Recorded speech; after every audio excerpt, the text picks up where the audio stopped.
إلى يوم الدين. أما بعد، فقال الله تبارك وتعالى في القرآن المجيد: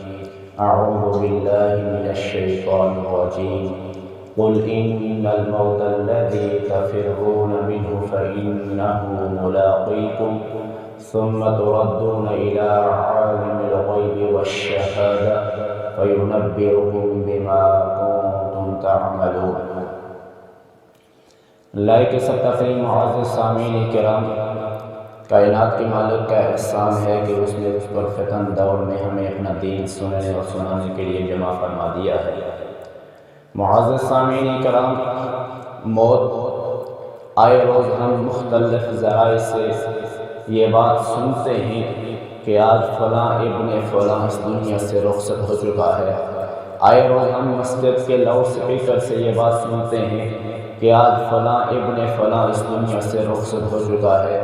فلاں ابن فلاں کے اوپر موت واقع ہو چکی ہے۔ آئے روز ہم جنازوں کے اندر شرکت کرتے ہیں، آئے روز ہم اپنے عزیز و اقارب کو مٹی کے سپرد کرتے ہیں، لیکن کیا وجہ ہے؟ اس کے باوجود ہم موت کو بلا بیٹھے ہیں، ہم موت کو بھول چکے ہیں۔ موت اس دنیا کے اندر اللہ کا وہ قانون ہے جس سے اللہ کی ذات کے سوا کوئی مستثنیٰ نہیں ہے۔ کمزور و طاقتور، امیر ہو کے قریب، بادشاہ ہو کے رعایا، حاکم ہو کے محکوم، نبی ہو کے ولی، نیک ہو کے بد، بزرگ ہو کے حقیر، کسی کو بھی موت سے مفر نہیں ہے۔ الموت قدح كل نفس شاغلہ والقبر باب كل نفس داخلہ۔ موت ہر زندہ پر آتی ہے، مرد پر بھی اور عورت پر بھی، چھوٹے پر بھی اور بڑے پر بھی، نیک پر بھی اور بد پر بھی، مالدار پر بھی اور غریب پر بھی، اور جس پر آتی ہے وہ نہ تو خود اپنے آپ کو بچا سکتا ہے اور نہ اس کے ارد گرد بیٹھے ہوئے اس کے ورثاء، اس کے اقربا، اس کے ڈاکٹر اس کو اس سے بچا سکتے ہیں۔ قرآن کریم کی متعدد آیات میں کائنات کے مالک نے اس بات کی وضاحت فرمائی ہے، بلکہ بعض آیات میں تو کائنات کے مالک نے موت کی عمومیت کو بیان فرمایا ہے اور یہ بتلایا ہے کہ کسی کو بھی موت سے چھٹکارا نہیں ہے۔ کائنات کا مالک فرماتا ہے: کل نفس ذائقۃ الموت، ہر زی روح چیز نے موت کا ذائقہ چکھنا ہے۔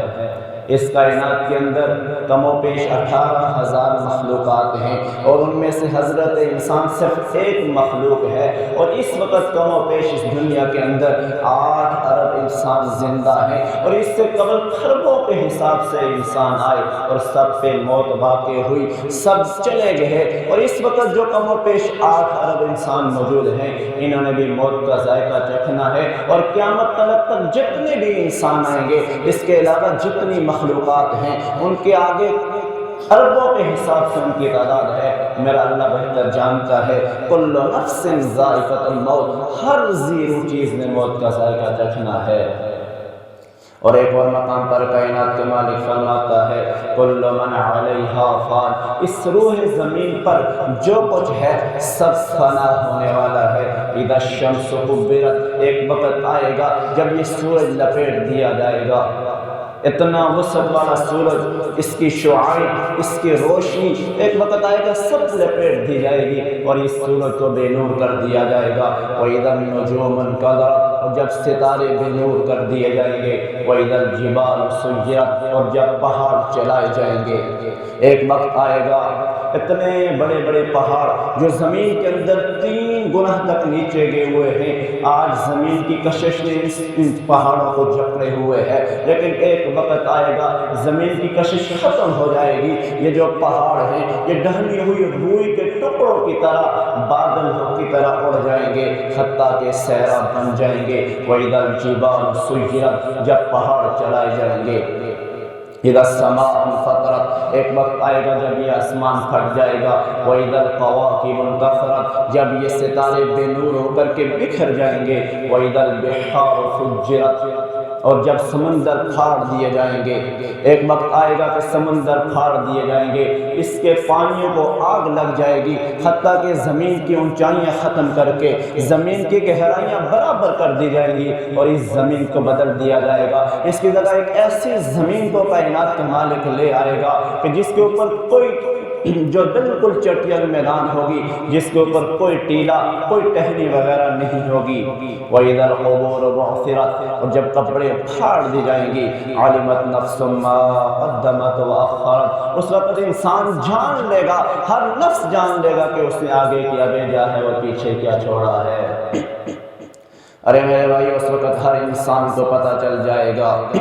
کہ اس نے اپنی زندگی میں کون سے اچھے اعمال آگے بھیجے ہیں، کون سے برے اعمال آگے بھیجے ہیں، اپنی زندگی میں کون سے اچھے طریقے پیچھے چھوڑ کر کے گیا ہے، کون سے برے طریقے پیچھے چھوڑ کر کے گیا ہے۔ علمت نفس ما قدمت واخرت، الغرض کل من علیہا فان، اس روئے زمین پر جو کچھ ہے سب فنا ہو جائے گا۔ وَيَبْقَى وَجْهُ رَبِّكَ ذُو الْجَلَالِ وَالْإِكْرَامِ، ایک رب ذو الجلال والاکرام ہی کی ذات ہے جس کو بقا ہے۔ ایک اور مقام پر کائنات کا مالک فرماتا ہے ثم انکم بعد ذلک لمیتون، اس کے بعد بلا شبہ تم سب یقیناً مر جانے والے ہو۔ کائنات کے مالک نے تمہارے مقدر کے اندر جو زندگی لکھی ہے، 20 سال 30 سال 40 سال 50 سال 60 سال 100 سال، یہ پورا کرنے کے بعد تم سب یقیناً مر جانے والے ہو۔ اگر ہم مر کر کے ختم ہو جاتے تو پھر تو پریشانی کی بات ہی نہ تھی، اگر ہم مر کر کے فنا ہو جاتے پھر تو پریشانی کی بات ہی نہیں تھی، لیکن ثم انکم یوم القیامت تبعثون، پھر بلا شبہ تم سب قیامت کے دن اٹھائے جاؤ گے اور رب کے حضور پیش کیے جاؤ گے۔ پھر سب نے بلوغت سے لے کر کے مرتے دم تک کی زندگی کا، ایک ایک لمحے کا، ایک ایک گھنٹے کا، ایک ایک ہفتے کا، ایک ایک مہینے کا، ایک ایک سال کا وہاں پر حساب دینا پڑے گا۔ حتی اذا جاء احدکم الموت توفته رسلنا وهم لا يفرطون، یہاں تک کہ جب تم میں سے کسی ایک کو موت آ پہنچتی ہے، توفته رسلنا، ہمارے بھیجے ہوئے فرشتے اس کی روح کو قبض کر لیتے ہیں، وهم لا يفرطون، اور وہ ذرا برابر کوتاہی نہیں کرتے۔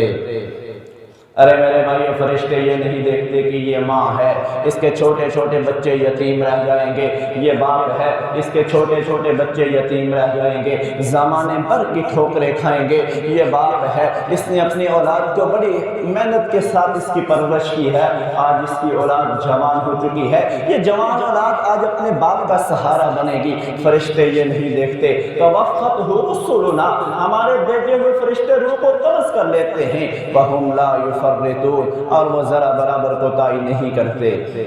معزز سامعین کرام،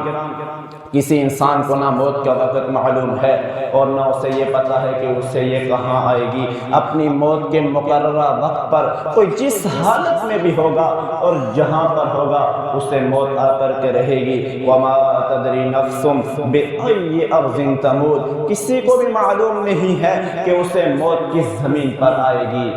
یعنی کسی کو کچھ پتہ نہیں ہے کہ اسے موت کہاں آئے گی، اپنے گھر میں آئے گی، اپنے گھر سے باہر آئے گی۔ آپ آئے روز خبروں میں سنتے ہیں کہ فلاں ابن فلاں گھر سے باہر نکلا اور اس کو ہارٹ اٹیک ہوا اور واپس اس کی لاش گھر میں آئی ہے، فلاں ابن فلاں گھر سے نکلا اور ایکسیڈنٹ ہوا اور وہ وہیں پر اس دنیا سے رخصت ہو گیا۔ کسی کو کوئی پتہ نہیں ہے کہ اسے موت کہاں آئے گی، اپنے وطن میں آئے گی یا دیار غیر میں آئے گی۔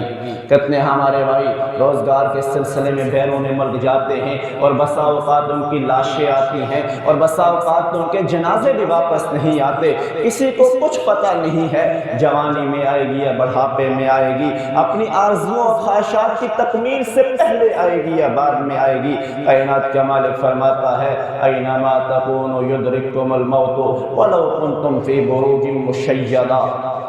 ارے تم جہاں کہیں بھی ہوگے تمہیں موت آ پکڑے گی، تمہیں موت آ دبوچے گی۔ وَلَوْ كُنْتُمْ فِي بُرُوجٍ مُشَيَّدَةٍ، اگر چاہے کہ تم مضبوط قلعوں کے اندر ہو، اگر چاہے کہ تم حفظان صحت کے حصولوں کے مطابق، اگر چاہے کہ تم شب و روز متوازن غذا استعمال کر کے، اگر چاہے کہ تم اپنے دائیں بائیں سیکورٹی گارڈ رکھ کر کے زندگی گزارو، لیکن تم جہاں کہیں بھی ہوگے جب تمہاری موت کا وقت آئے گا تو تمہیں موت آ پکڑے گی۔ اور کوئی بھی شخص موت سے سے راہ فرار اختیار نہیں کر سکتا۔ قل ان الموت الذي تفرون منه فانه ملاقيكم ثم تردون الى عالم الغیب والشہادہ فینبئکم بما کنتم تعملون۔ اے میرے پیارے حبیب، میرے بندوں سے کہہ دیجئے قل ان الموت الذي تفرون منه، ارے جس موت سے تم بھاگ رہے ہو فانه ملاقيكم، وہ تم سے آ کر کے ضرور ملاقات کرے گی۔ ثم تردون الى عالم الغیب والشہادہ، پھر تم اس ذات کی طرف لوٹا دیے جاؤ گے جو غیب کا اور ظاہر کا علم جاننے والی ہے۔ فینبئکم بما کنتم تعملون، پھر تمہیں سب کچھ بتا دیا جائے گا جو تم دنیا کی زندگی میں کرتے رہے ہو۔ ارے میرے بھائی، اس وقت سب کچھ سامنے آ جائے گا۔ آج تو ہم اپنے عزیز و اقارب، ہم اپنے والدین، ہم اپنے رشتہ داروں سے چھپ کر کے رات کو اپنے اوپر ارزائی اور کنبل اوڑھ کر کے انٹرنیٹ کی دنیا میں کیا کچھ دیکھ لیتے ہیں، لیکن کل قیامت کا دن ہوگا فَيُنَبِّئُكُم بِمَا كُنتُمْ تَعْمَلُونَ، کرام کاتبین لکھ رہے ہیں، وہاں حضرت انسان کے سامنے سب کچھ آ جائے گا اور اسے بتلا دیا جائے گا کہ دنیا کی زندگی میں تم کیا کرتے رہے ہو۔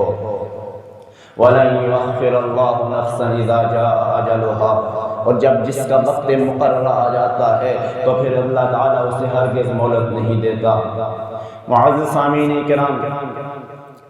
جتنے بھی انبیاء اس دنیا کے اندر آئے ہیں، کائنات کے مالک کی سب سے برگزیدہ ہستیاں اگر ہیں تو وہ انبیاء کرام ہیں۔ کم و بیش 1,24,000 پیغمبر اس دنیا کے اندر آئے ہیں۔ تمام انبیاء نے موت کا ذائقہ چکھا ہے، سوائے حضرت عیسیٰ علیہ السلام کے کہ کائنات کے مالک نے ان کو زندہ آسمانوں کو اوپر اٹھا لیا ہے۔ ایک وقت آئے گا وہ اس دنیا کے اندر آئیں گے، میرے نبی کی امتی بن کر کے آئیں گے۔ جتنے کائنات کے مالک نے ان کے مقدر کے اندر زندگی لکھی ہے وہ اس دنیا کے اندر گزاریں گے، پھر ان کو بھی موت کا ذائقہ چکھنا ہے۔ اس کے علاوہ جتنے بھی پیغمبر اس دنیا کے اندر آئے ہیں سب نے موت کا ذائقہ چکھا ہے۔ حضرت ابو ہریرہ رضی اللہ عنہ بیان کرتے ہیں کہ موت کے فرشتے کو حضرت موسیٰ علیہ السلام کی طرف بھیجا گیا، چنانچہ جب وہ ان کے پاس آیا تو انہوں نے اسے تھپڑ رسید کر دیا جس سے اس کی ایک آنکھ ضائع ہو گئی۔ وہ فرشتہ واپس اللہ کے پاس جاتا ہے اور جا کر کے کہتا ہے کہ اللہ تو نے مجھے اس بندے کے پاس بھیج دیا ہے جو موت کا خواہشمند نہیں ہے۔ میرے اللہ نے اس کی آنکھ درست فرمائی اور کہا جاؤ جا کر کے اس سے کہو کہ بیل کی پیٹھ کے اوپر اپنا ہاتھ رکھے اور اس کے ہاتھ کے نیچے جتنے بال آئیں گے ہر ایک بال کے بدلے 1 سال مزید ہے۔ تو حضرت موسیٰ علیہ السلام نے کہا میرے رب اس کے بعد پھر کیا ہوگا؟ اللہ تعالیٰ نے فرمایا پھر موت۔ تو موسیٰ علیہ السلام نے کہا پھر موت ابھی منظور ہے۔ معزز سامعین کرام، اگر حضرت انسان بیل کی پیٹھ کے اوپر ہاتھ رکھے تو اس کے ہاتھ کے نیچے اس قدر بال آئیں گے کہ بسا اوقات گننا ناممکن ہو جاتا ہے۔ اگر اس قدر بھی زندگی حضرت موسیٰ علیہ السلام کو عطا کر دی جاتی، ہر ایک بال کے بدلے 1 سال بھی ان کی زندگی بڑھا دی جاتی، لیکن پھر بھی موت تھی۔ موسیٰ علیہ السلام کو یہ بات سمجھ آ گئی، انہوں نے کہا پھر تو موت ابھی منظور ہے۔ اور معزز سامعین اکرام، ہماری زندگیاں تو انتہائی مختصر ہیں۔ ہم سے پہلے جتنی بھی امتیں گزری ہیں ان کی زندگیاں صدیوں میں شمار کی جاتی تھی، 2 صدی، 300 سال، 400 سال، 900 سال۔ ہماری زندگیاں تو انتہائی مختصر ہیں۔ آج کل تو 60 سال سے اوپر جانا یہ خوش نصیب لوگ ہیں۔ آج کل تو جوانی کے اندر اموات ہو رہی ہیں، ہارٹ اٹیک سے اموات ہو رہی ہیں، فالج سے اموات ہو رہی ہیں، بلڈ پریشر تیز ہوا اور دماغ کی رگ پھٹ گئی اور وہاں پر موت واقع ہو گئی۔ آج کل تو انتہائی مختصر سی زندگیاں ہیں، آخر موت ہے۔ معزز سامعین اکرام، اب تک جتنی بھی آیات میں نے آپ کے سامنے ذکر کی ہیں ان کا خلاصہ یہ ہے کہ موت ایک ایسی اٹل حقیقت ہے جس سے کسی کو چھٹکارا نہیں ہے، اور یہ اپنے مقررہ وقت پر ہی آتی ہے جس کا کسی کو علم نہیں ہے، اور یہ ہر حال میں آ کر کے رہتی ہے چاہے کوئی اسے پسند کرے یا نہ کرے۔ لہٰذا ہمیں موت کے آنے سے پہلے اس وقت کو غنیمت تصور کرتے ہوئے اپنی زندگی اللہ کی اطاعت اور اس کے رسول کی فرما برداری میں گزارنی چاہیے، تاکہ جب ہم اس دنیا سے رخصت ہو رہے ہوں ہمارا رب ہم سے راضی ہو۔ وگرنہ اگر ہم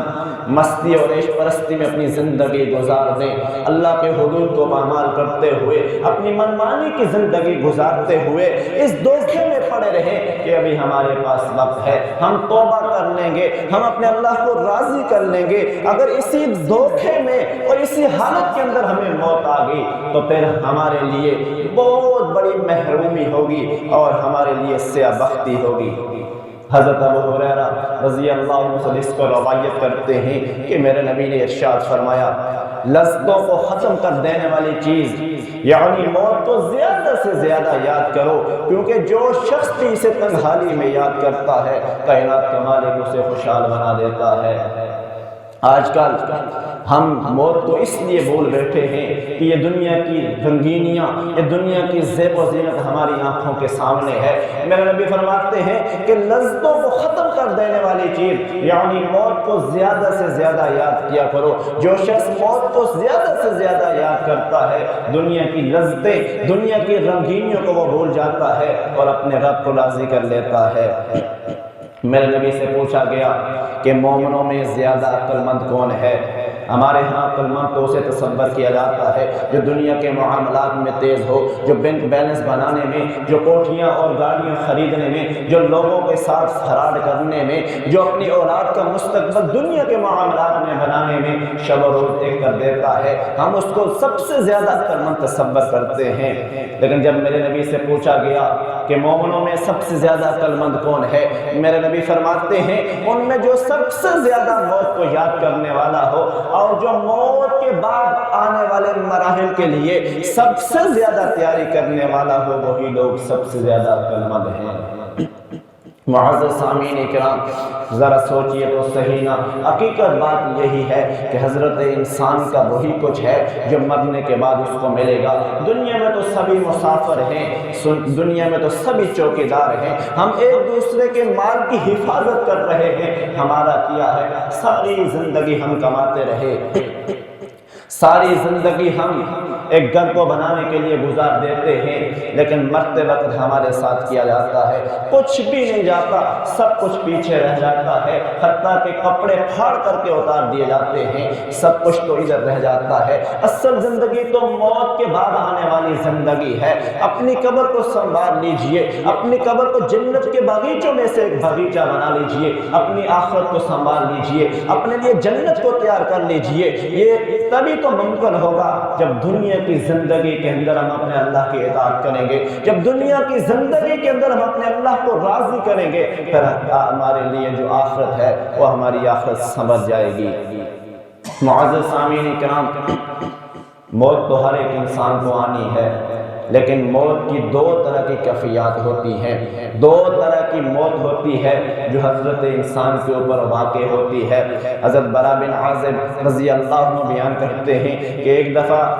ہم رسول اللہ صلی اللہ علیہ وسلم کے ساتھ ایک انصاری کا جنازہ لے کر کے نکلے۔ جب ہم قبرستان میں پہنچے تو ابھی تک اس انصاری کے لیے قبر تیار نہیں ہوئی تھی، چنانچہ میرے نبی قبلہ رخ ہو کر کے بیٹھ جاتے ہیں، صحابہ کرام میرے نبی کے ارد گرد بیٹھ جاتے ہیں اور صحابہ کرام یوں بیٹھتے ہیں جیسے ان کے سروں کے اوپر پرندے بیٹھے ہوئے ہوں۔ میرے نبی کے ہاتھ کے اندر ایک لکڑی تھی، میرے نبی بار بار اس سے زمین کو کھرید رہے تھے اور کبھی آسمان کی طرف نگاہ کرتے اور کبھی زمین کی طرف نگاہ کرتے۔ پھر میرے نبی فرمانے لگے تم عذاب قبر سے اللہ کی پناہ طلب کرو، اور میرے نبی 3 مرتبہ فرمایا اللہم انی اعوذ بک من عذاب القبر۔ پھر میرے نبی فرماتے ہیں بے شک بندہ مومن جب دنیا سے منقطع ہو کر کے آخرت کی طرف جانے لگتا ہے تو آسمان سے سفید چہروں والے فرشتے اس کی طرف نازل ہوتے ہیں، ان کے چہرے سورج کی طرح روشن ہوتے ہیں، ان کے ساتھ جنت کے کفنوں میں سے ایک کفن اور جنت کی خوشبو میں سے خوشبو ہوتی ہے۔ وہ تحد نگاہ دور بیٹھ جاتے ہیں۔ پھر ملک الموت آتا ہے، جس فرشتے کی ذمے روح نکالنے کی ڈیوٹی ہوتی ہے، وہ فرشتہ آتا ہے اور اس کے سر کے پاس بیٹھ کر کے کہتا ہے یا ایتھا النفس المطمئنہ ارجعی الی ربک راضیۃ مرضیہ، اے پاک روح تو اللہ کی مغفرت اس کی رضا کی طرف نکل۔ میرے نبی فرماتے ہیں اس کی روح یوں نکلتی ہے جیسے مشکیزے سے پانی کا ایک قطرہ بہہ نکلتا ہے، پھر وہ فرشتہ اسے وصول کرتا ہے، پھر جب بدکر موت اس کی روح کو قبض کر لیتا ہے تو وہ فرشتے جو جنت کے کفنوں میں سے ایک کفن اور جنت کی خوشبوؤں میں سے خوشبو لے کر کے تحت نگاہ دور بیٹھے ہوتے ہیں، وہ پلک چپکتے ہی آ جاتے ہیں اور ملک الموت سے اس روح کو لے کر کے اس جنت کے کفن کے اندر اس کو لپیٹ دیتے ہیں۔ میرے نبی فرماتے ہیں اس کی روح سے زمین پر پائی جانے والی سب سے اچھی کستوری کی خوشبو پھوٹ نکلتی ہے، پھر وہ اسے لے کر کے آسمان کی طرف بلند ہوتے ہیں اور وہ جتنے فرشتوں کے پاس سے گزرتے ہیں سب فرشتے کہتے ہیں کہ یہ کتنی پاکیزہ روح ہے، وہ جواب دیتے ہیں کہ یہ فلاں بن فلاں کی روح ہے، وہ اسے سب سے اچھے نام کے ساتھ ذکر کرتے ہیں جس کا تذکرہ دنیا میں اس کا کیا جاتا تھا۔ پھر وہ جتنے بھی فرشتوں کے پاس سے گزرتے ہیں سب فرشتے اس کو کہتے ہیں کہ یہ کتنی پاکیزہ روح ہے۔ جب وہ آسمان دنیا کے اوپر پہنچ جاتے ہیں اس کے لیے دروازہ کھلوایا جاتا ہے، دروازہ کھول دیا جاتا ہے، پھر ہر آسمان کے مقرر فرشتے دوسرے آسمان تک اس کو الوداع کہنے کے لیے جاتے ہیں، حتیٰ کہ جب 7واں آسمانوں تک اس کی روح کو پہنچا دیا جاتا ہے پھر میرا اللہ فرماتا ہے کہ میرے بندے کی کتاب علیین میں لکھ دو، چنانچہ اس کی کتاب علیین میں لکھ دی جاتی ہے۔ پھر میرا اللہ فرماتا ہے اسے زمین کی طرف لٹا دو کیونکہ میں نے ان سے وعدہ کیا ہے کہ میں نے انہیں اسی سے پیدا کیا ہے اور میں انہیں اسی میں لٹاؤں گا اور میں انہیں دوبارہ اسی سے اٹھاؤں گا۔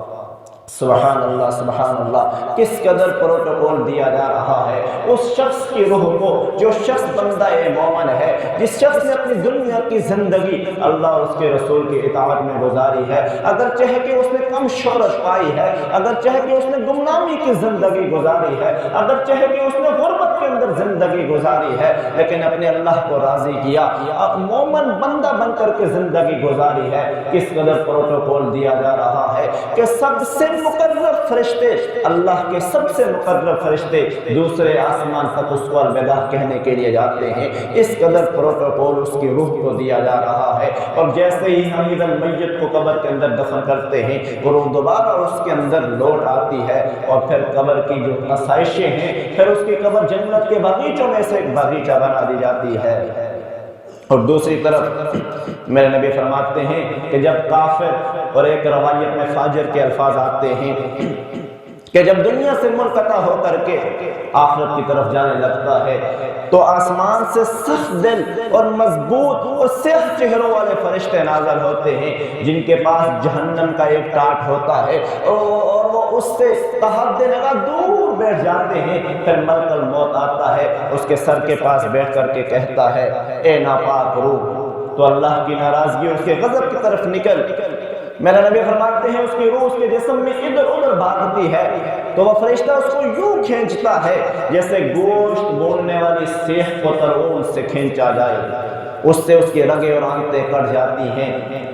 پھر وہ فرشتہ جب اس کی روح کو قبض کرتا ہے تو وہ فرشتے جو تحت نگاہ دور بیٹھے ہوتے ہیں وہ پلک چپکتے ہی اس کی روح کو قبض کر اس کی روح کو لے لیتے ہیں اور جہنم اور جو جہنم کا ٹاپ لے کر کے آتے ہیں اس کے اندر لپیٹ دیتے ہیں۔ اور میرے نبی فرماتے ہیں کہ اس کی روح سے اس قدر بدبو پھوٹتی ہے کہ جیسے دنیا کے اندر کسی مردہ جانور کی سب سے گندی بدبو ہوتی ہے، اس قدر اس کے جسم سے روح اس کے جسم سے بدبو پھوٹ نکلتی ہے۔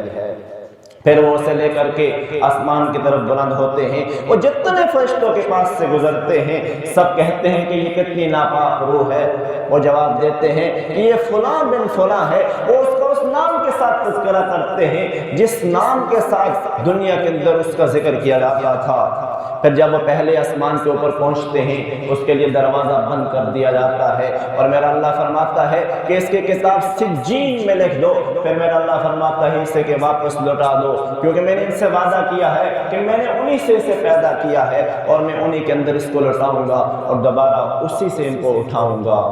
اور یہاں جب ہم میت کو دفن کر دیتے ہیں وہ روح کے جسم کے اندر دوبارہ لوٹا دی جاتی ہے اور پھر وہ قبر کے مراحل اس کی قبر کو جہنم کے گھڑوں میں سے گھڑا بنا دیا جاتا ہے۔ معزز سامعین اکرام، پھر قبر کی آگے منازل وہ ایک الگ موضوع ہے۔ میں نے آپ کے سامنے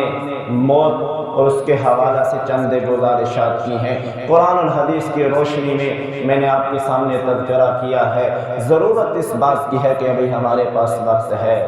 ابھی ہمارے پاس وقت ہے، ہم اپنے اللہ کو راضی کر لیں۔ آپ تخیلات کی زندگی میں جائیں، 100 سال پہلے آپ کے شہر کے اندر کتنے لوگ آباد تھے، انہوں نے بھی بچپن گزارا ہوا ہوگا، انہوں نے بھی لڑکپن گزارا ہوا ہوگا، وہ بھی جوان ہوئے ہوں گے، انہوں نے بھی شادی بیاہ کی ہوگی، انہوں نے بھی مال مویشی رکھے ہوئے ہوں گے، انہوں نے بھی کھیتی باڑی کی ہوگی، لیکن آج ختم ہو چکے ہیں۔ زمین کھا گئی، نام و نشان کیسے کیسے۔ آپ اس سے پہلے جائیے، اس دنیا کے اندر کس قدر بادشاہ آئے، کس قدر وزراء آئے، کس قدر ان کے مشیر آئے، لیکن آج ان کی قبروں کا پتہ بھی نہیں ہے۔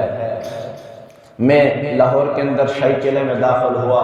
جیسے ہی میں وہاں داخل ہوا میں تخیلات کی زندگی میں پہنچ گیا۔ میں سوچنے لگا کہ ایک وقت تھا جب مزدور یہ اینٹیں لگا رہے تھے، ایک وقت تھا جب یہ مقبرے تعمیر ہو رہے تھے، ایک وقت تھا جب ان کے تہخانے تعمیر ہو رہے ہوں گے، ایک وقت ہوا ہوگا جب یہاں سے بادشاہ گزر رہا ہوگا، اس کے دائیں بائیں گھوڑے ہوں گے، اس کے اوپر فوجی ہوں گے، اور ایک وقت ہوا ہوگا جب یہاں پہ دربار لگا ہوا ہوگا اور بادشاہ سلامت حاضر ہوئے ہوں گے، ان کے دائیں بائیں وزیر مشیر اور پتہ نہیں نہ جانے کون کون سے چمچے حاضر ہوئے ہوں گے، لیکن آج سب ختم ہو چکے ہیں۔ میرا اللہ جانتا ہے کہ کون کس حالت میں ہے، لیکن دنیا کے اندر ان کی قبروں کے نشان بھی ختم ہو چکے ہیں۔ زمین کھا گئی، نام و نشان کیسے کیسے۔ ارے میرے بھائیو، ایک وقت ہوگا ہم بھی ختم ہو جائیں گے، ہم بھی ختم ہو جائیں گے۔ یہ وقت مسلسل چل رہا ہے، یہ گھڑی کی سوئی مسلسل چل رہی ہے، یہ کسی کے لیے انتظار نہیں کرتی۔ اگر کوئی دنیا کا امیر ترین شخص ہے، اگر وہ سونے کے محل کے اندر رہ رہا ہے، اگر وہ سونے کے بستر کے اوپر سو رہا ہے، اگر وہ سونے کی واش روم استعمال کر رہا ہے، سونے کی گاڑیاں اور جٹ پیالے استعمال کر رہا ہے، اور اگر ایک شخص غربت کی زندگی بسر کر رہا ہے، وقت دونوں کا گزر رہا ہے، وقت مسلسل گزر رہا ہے۔ وقت یہ نہیں کہتا کہ یہ امیر ہے، اس کے لیے میں آہستہ آہستہ گزروں، اگر اس کی زندگی 60 سال ہے میں اس کے لیے 80 سال کا وقت بن جاؤں۔ وقت یہ نہیں کہتا کہ یہ غریب ہے، اس کے لیے میں تیز گزر جاؤں۔ نہیں میرے بھائی، وقت گزر رہا ہے، آخر ہم نے مرنا ہے، آخر ہم نے مرنا ہے۔ اپنے اللہ کو راضی کر لیجئے، اپنے اللہ کو راضی کر لیجئے، اپنے اللہ کو راضی کر لیجئے۔ ھذا ما کان عندی واللہ تعالی اعلم بالصواب، وآخر دعوانا الحمد للہ رب العالمین۔